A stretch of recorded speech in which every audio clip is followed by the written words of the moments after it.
Fala pessoal, tudo bem com vocês? Sejam aí, pô, bem-vindos. Fala meus amigos e amigas, tudo bem com vocês? Sejam aí bem-vindos a mais um vídeo aí do nosso canal, tá? Pra gente abordar alguns assuntos, né? Nossa, foi uma merda de novo. Você é burro, cara, que loucura. Fala meus amigos e amigas, tudo bem com vocês? Sejam aí bem-vindos a mais um vídeo aí do nosso canal pra gente abordar alguns dos assuntos mais importantes, na minha opinião, para vocês conseguirem aí ter consistência, operar no mercado, né? Ter uma boa leitura gráfica e eu tô aqui para ajudar para vocês e mostrar os caminhos e alguns dos assuntos didáticos que, na minha opinião, são muito importantes, ok? Então, para a gente trabalhar hoje, o tema vai ser estruturas e suas confirmações, tá? O que são essas estruturas, tá, Juan? Essas estruturas elas vão estar relacionadas às figuras, né? Que a gente trabalha na análise técnica clássica, que muitas das vezes a gente esquece, porém a gente utiliza ela muito no dia a dia, tá? A gente não precisa saber o que que é cada coisa, né? Porque isso aí não nos interessa tanto. Mas o fato de você entender a figura vai mostrar para vocês em questões de confirmação, que é o assunto, questões de quebra, questões de obrigação, né? Para a gente trabalhar isso aí de uma forma mais tranquila, as quebras de caixinha e tudo mais. Tá ok? Então, sem mais delongas, vamos ao vídeo.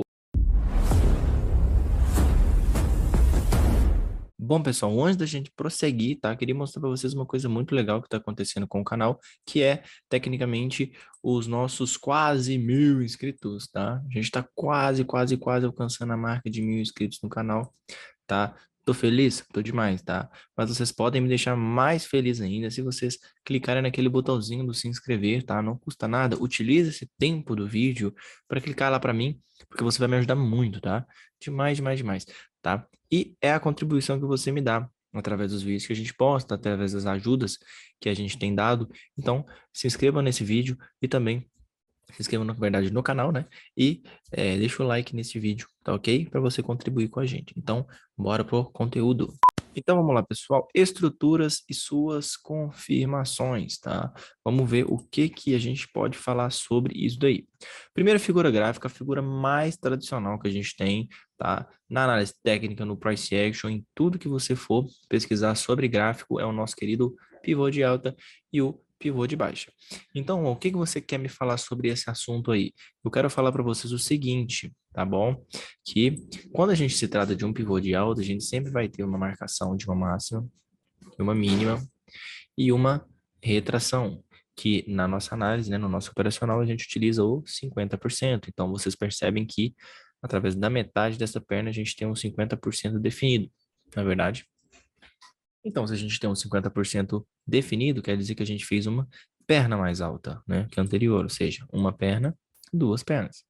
Então, quando a gente faz esse tipo de padrão, a gente automaticamente indica que a probabilidade de romper o topo, porque a gente vai dar continuidade a movimento de tendência de alta, que é o pivô de alta, né? Que é o que o pivô de alta faz para a gente. Ele inicia uma tendência de alta e no decorrer os pivôs vão se formando, né? Até que a gente encontre o alvo e etc. Então, o que que eu quero falar sobre isso? Quero falar que é uma figura muito tradicional e que é uma figura que a partir do momento que a gente tem um teste aqui embaixo, probabilidade de romper o topo, beleza? Então, a gente já tem o que o pivô de alta remete pra gente.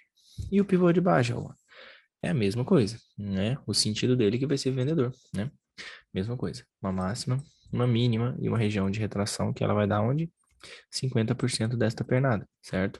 E, ao contrário do pivô de alta, a probabilidade deste movimento ela é romper o fundo, tá? Rompendo um fundo, porque aí sim ele dá uma continuidade de baixa, logo em seguida ele pode testar aqui e caminhar com as próprias pernas aí uma tendência de baixa definida, né? Com topos e fundos descendentes. Ok? Então, o pivô de baixa, não tenho muito o que falar sobre ele, é exatamente isso daí mesmo, tá bom? Então vamos para a próxima figura aí. Agora na tela aí, pessoal, a gente tem o famoso topo duplo e fundo duplo, né? Qual que é a diferença do pivô de alta para o que a gente tem como, por exemplo, um topo duplo, um fundo duplo? É simplesmente que a partir do momento que o preço faz a correção, né, que seria o famoso 50%, através desta perna, né, ele faz o 50% aí, faz o teste de 50%, a gente tem um movimento de com probabilidade de romper o topo, né? Só que o que que acontece aqui? Ele para, né? E o fato dele parar no topo remete pra gente um possível topo duplo, né? Ele não conseguiu passar da máxima. Então, se ele não passa da máxima, ele tem que voltar. Ele volta para onde? Aí que tá a chave do negócio que a gente começa a trabalhar as obrigações dos candles, tá bom? Então, vamos lá. Digamos aqui que a gente tem um movimento. Teste no 50, ele para. Qual que é a probabilidade deste movimento? A probabilidade deste movimento é subir, testar o topo ou romper a máxima, igual a gente falou do pivô de alta anteriormente, correto? Só que, a partir do momento que a gente tem um movimento não rompendo máxima, tecnicamente o movimento ele vai voltar para 50%. Entenderam?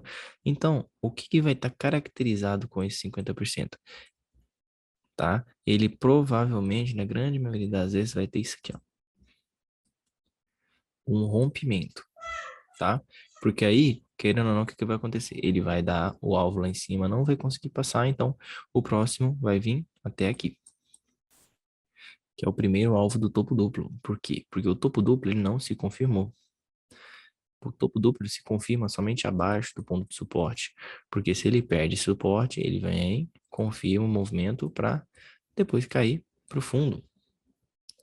Entenderam? Então, voltando aí. Fiz correção de 50%. Aparentemente vou ter um movimento assim, ó, onde ele vai dar um alvo e a probabilidade vai ser subir. Subiu, não ganhou. O próximo, probabilidade de voltar onde? Suporte, tá bom? Então aí ele volta para o suporte, por quê? Porque foi o último ponto de rompimento, tá bom? Ok, sei disso, ó. Então posso passar para o fundo duplo? Mesma coisa. Vamos lá para o fundo duplo para a gente ver o que que vai acontecer. Fundo duplo, ó. Mesma coisa. Provavelmente eu tenho um movimento de perna aqui atrás, onde eu tenho um fundo aqui, ó. Né? Ficou meio tortinho, mas vocês vão observar que ele já deu um alvo no fundo atrás. Ou seja, a teoria de Down ela vai se confirmando. Então, a partir do momento que ele testa, a probabilidade aqui romper o fundo e não rompe. Então, o que que eu vou pensar neste próximo movimento? Que ele volte a testar o último rompimento, né? Que é esse movimento aqui, né? Que ele vai testar aqui. Aí, a partir do momento que ele romper esse movimento, eu vou para cima, confirmo meu topo duplo e eu sigo a viagem. Enquanto ele não passa dessas regiões, ele tende a ficar consolidado. Por isso que eu vejo muita gente, às vezes, o candle ficou vermelho nessa região aqui, ó, mas não ganhou região de suporte, já tá vendendo, tá?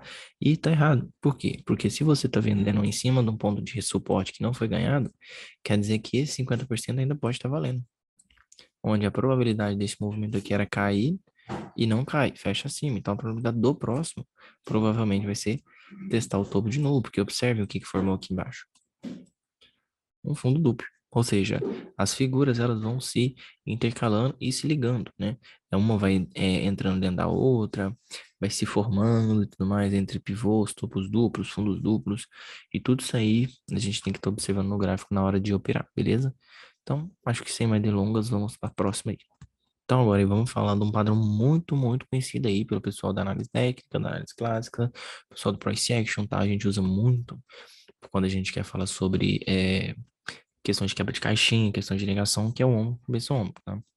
Na teoria, o que que a gente vai ter no movimento? A gente vai ter um movimento mais ou menos assim, bem parecido com o fundo duplo, onde o movimento vai fazer um topo, ele vai fazer um pivô, onde a probabilidade a gente já aprendeu do pivô de alta que é romper o topo. Então, ele vai romper o topo. Caso ele volte para dentro do ombro, quer dizer o quê? Quer dizer que eu já tenho provavelmente possíveis configurações necessárias aí de ombro, cabeça, ombro, certo? Ou seja, eu já posso estar talvez formando a cabeça. Então, o que que ele vai fazer? Ele vai vir, vai negar, né? Você vai observar isso no gráfico. E aí, quando ele negar, provavelmente o alvo dele vai ser aonde? No último rompimento, que vai ser o quê? Um suporte, né? Um topo rompido vindo suporte.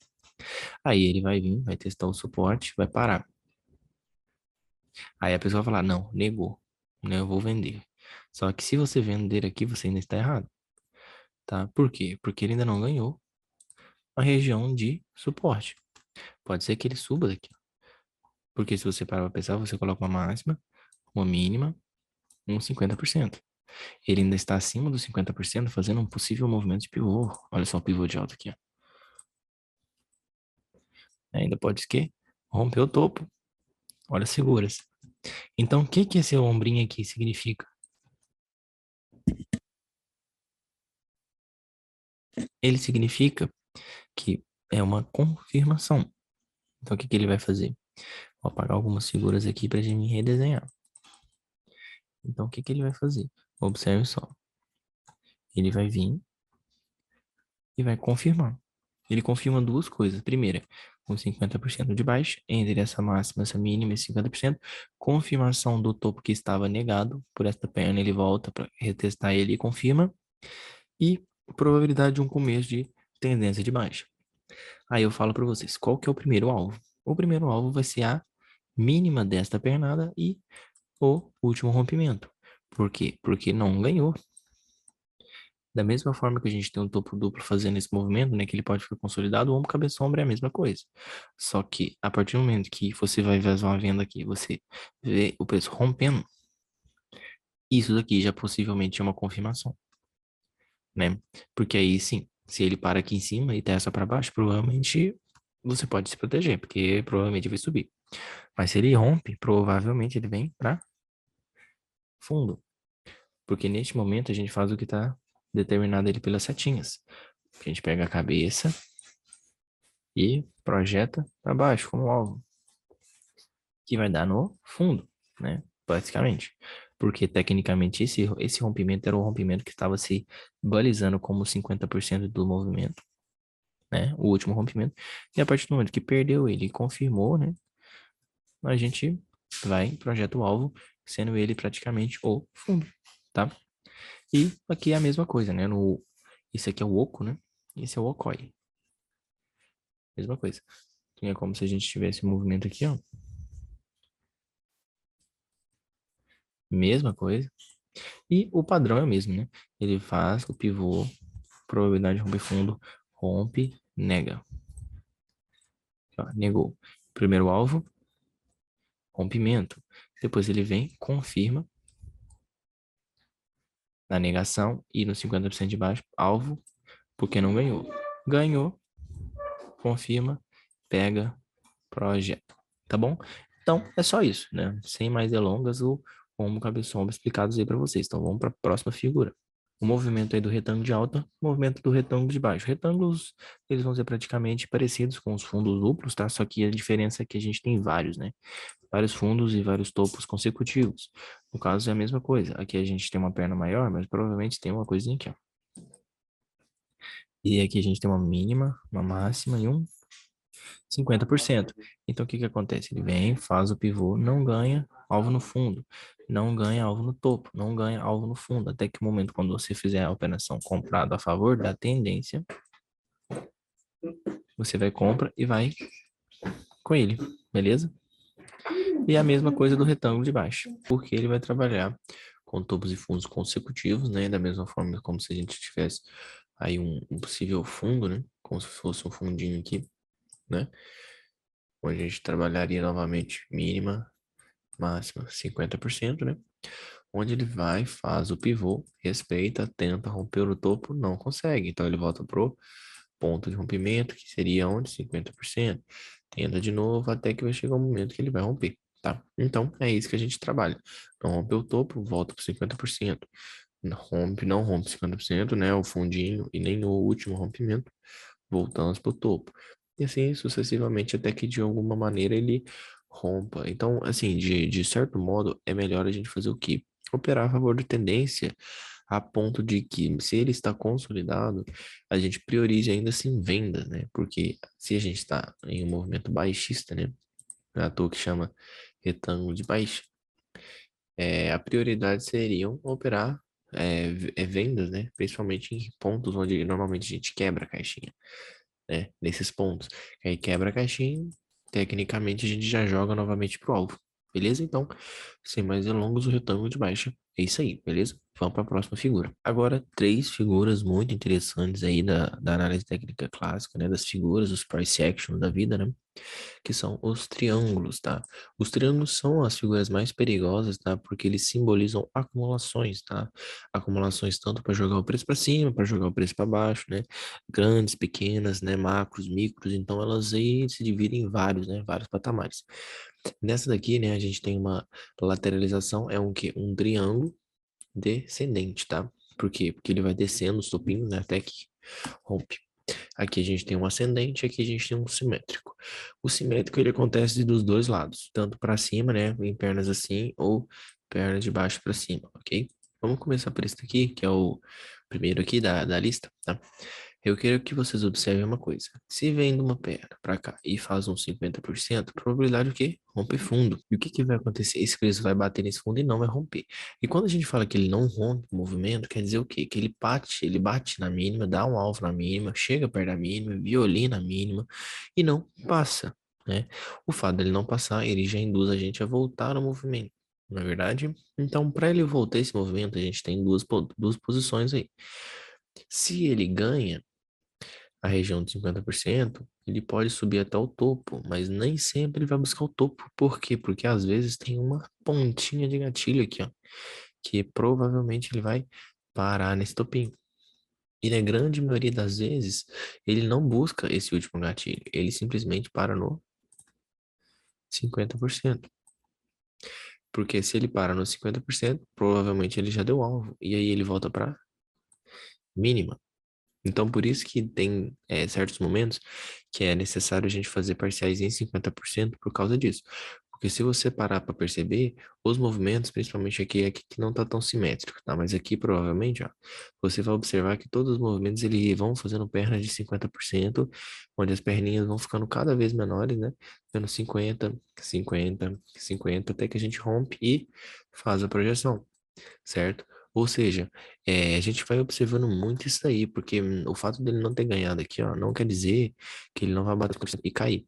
Um grande exemplo disso aqui é quando a gente tem aqueles acumulados de candles positivos, por exemplo, que eles têm as máximas, né? E eles ficam assim, ó, onde eles não ganham as máximas, né? Que é esse tipo de exemplo, só que eles vão subindo, né, consecutivamente. Isso aqui nada mais do que isso aqui, ó. É um triângulo ascendente quando a gente tem movimentos desse sentido, porque ele vai trabalhando, fazendo 50% nos próprios candles, né, durante o candle, né, e não ganha máximo, ele não ganha movimento, entendeu? Por isso que às vezes o movimento ele vai subindo, porque por causa disso, porque é um movimento de acumulação onde ele vai subindo devagar, sem rompimento, tá bom? E aqui o movimento aqui basicamente eu já falei, né, desse triângulo, né? E o último triângulozinho, que seria o triângulo simétrico. Por que o triângulo simétrico? Porque observa que ele tem as definições deles com os topos e fundos, né? Os fundos vão subindo e os topos vão descendo, né? Ele vai meio que se estrangulando. Observe que provavelmente a gente tem que, aqui embaixo, ó, provavelmente um gatilho segurando. Aqui, ó, novamente outro gatilho. Aqui, provavelmente outro gatilho. Então, ou seja, isso mostra para mim que o quê?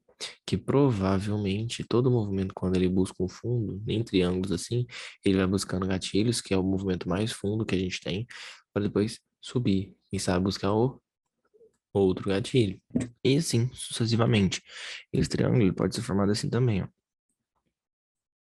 Vem, 50, 50, 50, e estoura, né? Um triângulo um pouco menor, né? Mas aqui a gente tem um triângulo bem mais complexo, tá? Porque os topos e fundos são realmente, os topos são mais baixos, os fundos são mais altos, só que a gente tem vários, né? Vários. Normalmente a gente não passa de 5 ondas, tá? Então vem uma, duas, três, né? Aqui tem a uma, duas, três, quatro, cinco. Aí a gente explode. Ok, pessoal? Então praticamente as figuras aí, passei para vocês, né? Da mais simples até a mais avançada. Acredito que não vamos usar mais do que isso. E a gente vai tentar pegar algumas delas no gráfico para vocês observarem como que a gente analisa isso, joga no gráfico essas análises e tem mais ou menos uma contextualização em relação a movimentos de altas, quebra de caixinha, as probabilidades e tudo mais, tá? Então, vamos para o gráfico. Bom, pessoal, a primeira figura que a gente vai procurar aí é um pivô, tá? Vamos procurar o pivô de alta, para vocês observarem aí como que ele vai funcionar. Bom, pessoal, já encontramos aqui o nosso primeiro pivô de alta, tá? Clarinho aqui. Pivô de alta, tá? Temos uma máxima, temos uma mínima, temos um 50%, ou seja, a gente tem probabilidade automaticamente de romper o topo, tá? Então, é simplesmente isso, né? Esse candle aqui, ele parou sem romper o topo, tá? Mas, logo em seguida, o próximo deu a continuidade do movimento. Então, ele fez máxima, mínimo 50% e a gente fez a onda. Observem que este movimento que a gente faz com a seta, ele é tecnicamente o movimento que eu desenhei em linhas lá naqueles slides, né? Então, quer dizer o quê? Quer dizer que é isso que vocês vão ter que procurar na hora que vocês começarem a rabiscar os gráficos, tá? Vocês vão ter que encontrar a movimentação através dos candles. Observe que o candle 20 foi o candle que veio testar os 50%, ou seja, cria-se a probabilidade deste movimento testar o topo e rompê-lo, né? Por quê? Porque ele veio, fez o teste, parou em cima, logo o próximo tende a romper o topo. Então, o que que a gente pode observar em relação à probabilidade e obrigatoriedade do Kindle? Quer dizer que o 21, ele tem que romper o topo, ele tem que subir, ele tem que testar a máxima, ele tem que criar uma continuidade de um movimento de alta para que logo em seguida a gente ande, certo? A gente dê um movimento de continuidade de alta, porque estamos aparentemente de uma forma micro, né? Não levando tanto em consideração o que está para a esquerda, que é um movimento de alta. Então, seguimos assim, né, com essa probabilidade. Vamos procurar agora o pivô de baixo. Já encontramos o pivô de baixo. Inclusive, encontramos um belo pivô de baixo, porque além de ele testar os 50% e esse ter a probabilidade de fazer o que fez, romper o fundo, ele ficou abaixo do ponto de parada, né, que seria a mínima do 23. Então, essa é a confluência máxima, tá, do mercado e a gente joga a completa responsabilidade pro candle 26 de romper o fundo, né? Novamente fazendo as linhazinhas. Olha se não é o movimento que eu desenhei para vocês nos slides agora há pouco. Perfeitamente igual, com linhas. Então é isso que vocês vão procurar no dia a dia, nos backtests de vocês, para vocês começarem a aprender a rabiscar o gráfico. Beleza? Então, vamos lá. Vamos novamente buscar um outro padrão, agora trabalhando o topo duplo, beleza? Vamos lá, pessoal. O topo duplo, vamos dar uma observada mais ou menos neste patamar aqui, ó. Tá? Bom, vamos ver se você consegue identificar um topo duplo aí. Vamos lá. Veio. Peraí. Veio, fez a correção. Testou, mas não passou, certo? O importante de você trabalhar o topo duplo nessa circunstância, principalmente aí, é você tentar trazer um pouco do contexto a seu favor, beleza? Qual que é o contexto ao meu favor? É que eu tenho um ponto de parada, eu tenho um ponto de negação, e eu tenho aqui um possível topo duplo macro um pouco maior, tá? E eu tô vindo de uns 50% aqui também. Então, eu vou juntar todas essas confluências neste momento para mim priorizar uma venda, né? Então, tudo bem. Bom, então vamos lá. O candle 80 e... Espera aí, deixa eu só dar uma buscada aqui, dar um zoom maior para vocês observarem melhor. Tá aí para mim também observar melhor, tá? Eu vou pegar minha fio, né? Logicamente, vou reposicionar ela naquele ponto lá. Vim, trabalhei, coloco o Fibonacci em gatilho, certo? Então, Juan, você fez o pivô de alta, como você costuma falar pra gente. Vim, testo 50%, certo? Probabilidade do 87 realmente, de fato, seria subir. Ok, né? Ele subiu? Não, subiu, tá? Então, eu posso vender no 88? Pode, tá? Você pode vender. Porque além de você estar em um movimento de correção, você tem pontos de parada. Então, olha só, se o 88 testa direto para cima, vai ser aquela probabilidade que eu comentei com vocês. Qual era? Que se ele testa para cima, o nosso mais próximo ponto a ser testado, né, ou para ser feita a parcial, vai ser no 50% ou no mais próximo rompimento. Então, você pode fazer uma parcial, por exemplo, aqui, ó, né? Pode fazer uma parcial aqui. Tá? Ah, Rô, mas se você parar para pensar, o 86, ele é um candle que negou, né, o rompimento do 83. Então, você não para para pensar que o 87 tinha que cair, não. Tudo bem, se você quiser considerar que o 87 tinha que cair, não tem problema, tá? E de fato ele caiu? Não, ele subiu. Então a probabilidade desse aqui pode ser subir. Então após ele não ter subido, de qualquer forma, confirma o topo duplo. Então você já poderia vender no 88 ou no 89, tá? Deixa eu engrossar a linha. Então, se você vendeu no do 89, você precisaria do teste para cima para fazer uma parcial, certo? E onde ele vai negar, certo? Vai romper. Esse pode ser que ele confirme e depois ele vai buscar o próximo alvo. Entenderam? Então, é aí que tá. Porque eu falei, igual eu falei com vocês.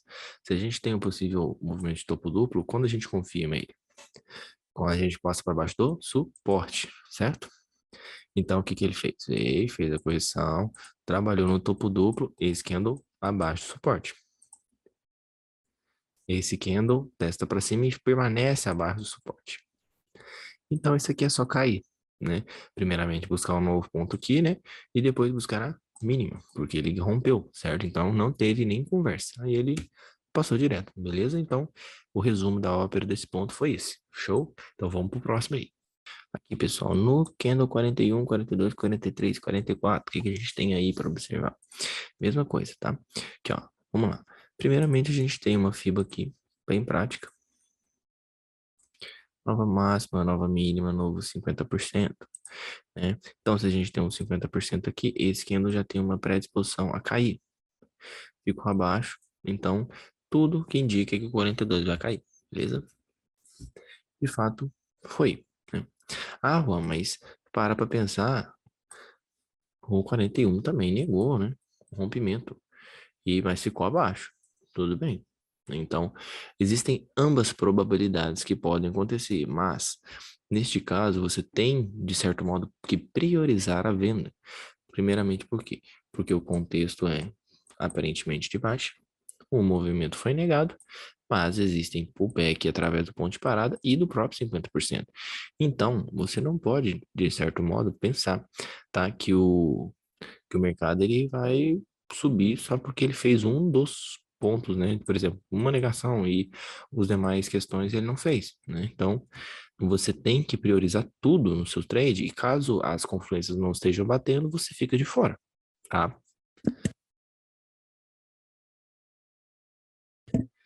Bom, vendo isso, o que o 42 fez? Se esse candle aqui tinha que ter subido devido a essa negação e não subiu, ainda permaneceu abaixo dos 50%, então isso aqui ainda continuou só venda no 43, tá?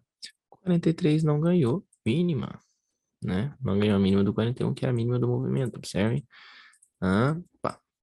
Então, o que que eu tenho aqui, Juan? Aquele movimento que você desenhou? Sim, exatamente. Vim, fiz o movimento, vim, fiz o movimento, pá, travei. O que que faz quando o movimento não vem a mínima? Busca primeiramente o próximo ponto de pullback, não é verdade? Porque a partir daí a gente confirma, certo? Ou para baixo e dá continuidade a uma consolidação, né? Na verdade, continuidade e consolidação é ótimo, né? Dá uma possibilidade de continuar, né? A consolidação e que não vai sair. Mas o que que ele fez? Nega. Então, ou seja, ele bate no fundo, não passa, e o 44 volta para dentro do movimento, de novo. Teste para baixo, só compra, né? Então, aí a gente teve um movimento de fundo duplo com exatamente as mesmas características daquele desenho que eu fiz no slide também, né? Aí vocês vão desenhando e vão se é, é, en- entrosando realmente com o desenho, entrosando com o movimento do gráfico, com o movimento das ondas do preço, porque dessa forma fica mais simples, né? Porque você vê as probabilidades, onde ele testou, e na maioria das vezes tudo se baseia em rompimentos, né? Porque eu não posso falar para vocês que vim, testei, vim, confirmei. Então, a partir do momento que eu confirmo um movimento de alta, né? Eu respeito um topo rompido, né? E não o nego. Eu tenho que falar, querendo ou não, que o próximo que tem que subir, né? Porque se não subir, ele quebra o movimento, entendeu? Ele quebra o movimento, porque isso aqui é um movimento obrigatoriamente de teoria de Down, onde os preços trabalham em fundos ascendentes. tá? Então ele precisa realmente fazer o movimento. E aqui de fato foi o que aconteceu. O que muitas das vezes acontece é que a galera fala assim, o detalhe, né? Aquele detalhezinho ali que eu deixei passar, é exatamente isso aqui, ó. Olha só, o 48 ele negou, né? E você acha por que que o 42 subiu? Porque provavelmente o 41 testou para baixo, testou aqui e tentou subir, né? Para quê? Para violinar. E ao mesmo tempo que ele violina, ele tira e a galera fala assim, é, dá para pegar na violinada. Por quê? Porque provavelmente se ele violina e volta, ele tira a probabilidade dos comprados. Quais comprados? Aqueles que compraram através da negação, certo? Então, caso o cara compre aqui e faça a parcial dele na máxima, ele precisa proteger, porque se ele volta, ele tira os compradores da jogada para provavelmente fortalecer os vendedores, né, que estão aqui posicionados através da confirmação de rompimento e do próprio 50%, certo? Então, aí que tá o detalhe, né? E por isso que muitas das vezes acontecem as violinadas, ok? Então, sem mais delongas aí, então, acho que já confirmamos aí qualquer hipótese deste movimento. E caso vocês tenham dúvida, pode deixar aí no comentário, tá? Deixem no comentário alguma dúvida que vocês tiveram de algum movimento, tá? E caso tenham muita dúvida mesmo e eu não conseguir esclarecer no comentário, aproveitem e entrem, né, no grupo do Telegram que vai estar na descrição para vocês tirarem dúvida comigo no PV, né, pessoalmente, ou no próprio grupo do pessoal, né, que a gente já tem bastante gente lá no grupo. E eles podem tirar a dúvida também de vocês, caso eu não esteja no momento, beleza? Então vamos lá, dando sequência aí. Juan, vamos falar agora então sobre o ombro, cabeça, ombro. O que que vai ser o ombro, cabeça, ombro? Vai ser isso aqui, ó. Necessariamente eu vou precisar de que o preço haja como uma negação, tá? Eu preciso que ele trabalhe uma negação antes de qualquer coisa. Tá, então ele veio, fez o pivô, né, caracterizou aí, não rompeu o máximo, não rompeu o 23, né, se testou 50%, já sabemos que a probabilidade do 26 era cair, tá? Aí o que que o 27 fez? Começou o movimento de correção de alta, entrando novamente para dentro do movimento, fazendo o quê? Pullback maior, 50%. E logo que ele fez esse 50%, ele veio para baixo. E o que que acontece quando ele fecha aqui? Ele fez o quê? Ele fez uma possível negação de mínima. Ele fez quase. Na verdade, ele fez o teste no próprio 32, né? Ou seja, o 32 violinou, né? Por causa dele ir buscar o 27, que eu falo muito com vocês, né? A gente espera sempre o ponto de parada para fazer a entrada, 50%. E então, se ele está provavelmente confirmando o ombro, cabeça, ombro, o nosso primeiro alvo possivelmente ou é aqui ou é aqui, né? Igual o desenho que eu falei para vocês, porque para a gente ganhar o movimento e fazer a tal da projeção, né? A gente precisa que o movimento ganhe, né? Ganhe força. E aqui a gente tem o nosso movimento de pescoço um pouco torto, mas por aqui, ó, né? O pescoço ficaria aqui, mas aí por isso que eu falo, a gente pode fazer a nossa parcial aqui ou aqui, certo? Porque se ele não ganha esses pontos, ele trava, ele não passa, ele pode consolidar, né? E aí ele pode, talvez aqui, ó, virar um movimento consolidativo aí e travar tudo, tá? O que que ele esquema fez? Ele rompeu o movimento, ou seja, ele confirmou um dos padrões, que é o pivô, né? Que aí ele rompeu o movimento do pivô, faz o teste para baixo e confirma o rompimento dando sequência, né? Então, esse é um dos ombro, cabeça ombro, né? No caso, esse é o invertido, beleza? Vamos procurar aí um normal, né? O oco normal agora. Vou mostrar para vocês aí um ombro, cabeça, ombro muito doido, tá? Viemos, fizemos correções, olha aqui, né? Trabalhamos aí um movimento de consolidação. Agora vamos supor que o movimento de consolidação é esse aqui tudo, tá? E ele veio. Observem o que este candle fez.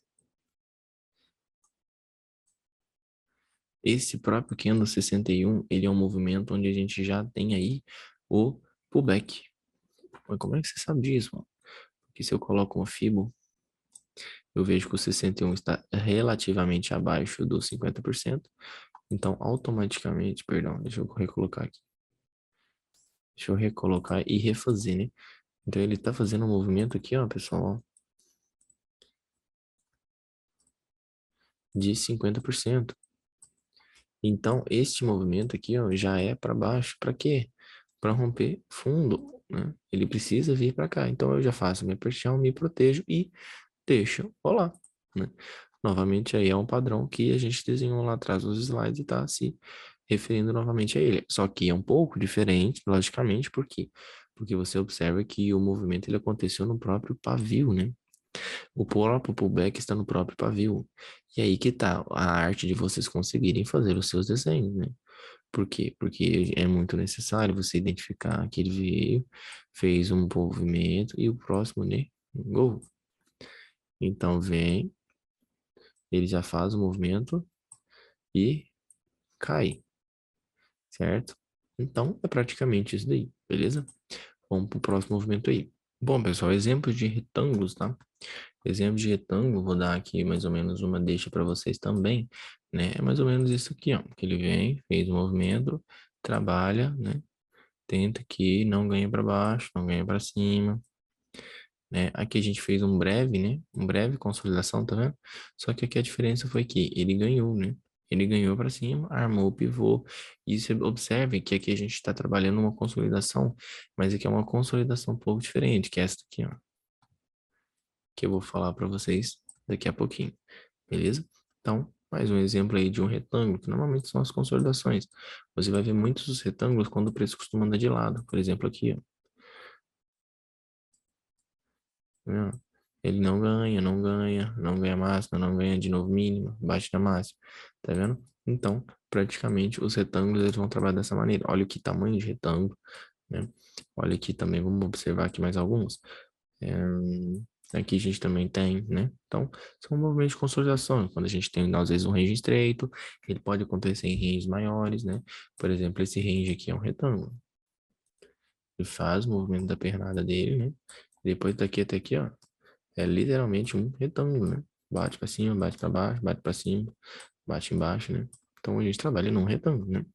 Praticamente é isso. Os retângulos são isso. Então, vou dar uma passada nos triângulos e finalizar, beleza? Bom, pessoal, os triângulos, vou mostrar para vocês aqui um triângulo ascendente, tá? Deixa eu tirar a fibra aqui. Olha só, vim, fiz, pullback. Joguei para cima, não ganhei máxima. Volto onde? Pullback. Tentei ganhar máxima aqui, não ganhei pullback. Até que eu rompo, olha aqui. Se não é um triângulo, até que ele rompe, nega, né? E cria-se depois a figura do homem cabeçudo que eu comentei agora há pouco. Entenderam? Então, os triângulos ele tem características de consolidação. Observe que os triângulos ficaram extremamente pequenos, né? 2 dígitos e tudo mais. Mas todos eles ainda assim trabalhando ascendentemente, né? Olha aqui esse movimento. O que que vocês acham que isso aqui é? É um triângulo simétrico, né? Um, dois. É um triângulo simétrico.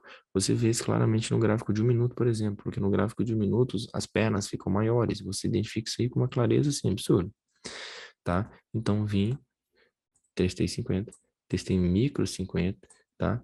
Observe aqui, ó. Deixa eu refazer isso aqui. Testou micro 50, até que ele vem, ganha, faz o pivô e cai, certo? Então, esse é o triângulo simétrico, beleza? Então, façam seus desenhos aí, tá? E vocês vão observar que não é tão simples, não é tão difícil, na verdade, né? Vocês vão conseguir desenhar tranquilamente e a partir disso aí vão criar probabilidades muito satisfatórias do preço. Ok, pessoal? Então, sem mais delongas, pessoal, é basicamente isso, tá? A ideia, queria mostrar algumas figuras só para vocês verem realmente como fazer os desenhos, como que funciona mais ou menos a probabilidade, a questão do texto máximo, texto mínimo, texto 50%, o que que eu devo esperar do próximo candle, se vem de um rompimento, se vem de uma negação de topo, tá? Uma negação normal de candle, tá? Então, tudo isso aí vai estar dentro de um pacote completo aí do que você deve fazer. E para fechar com chave de ouro seria o rabisco, né? A arte do rabiscar o gráfico, a arte de você desenhar nele para você conseguir assimilar aos poucos o contexto, tá? Porque vai chegar um momento, obviamente, que você no olho vai bater e vai falar, pô, aquele ali tem que fazer tal coisa, então, de certo modo, eu já tenho as probabilidades na cabeça meio que calculada e eu não preciso mais tanto rabiscar. O rabisco é mais para aquela pessoa que ela quer identificar realmente ali o detalhe e colocar aquilo ali e tal em prática, beleza? Então, basicamente é isso, tá? Espero realmente que tenham gostado da aula. Se você gostou, de verdade, deixe seu like, tá? E nos ajudem a bater a meta de 1.000 inscritos, tá bom? Deixando a sua inscrição, tá? Que é muito importante para o nosso canal, ok? Um abraço a todos e até a próxima. Valeu!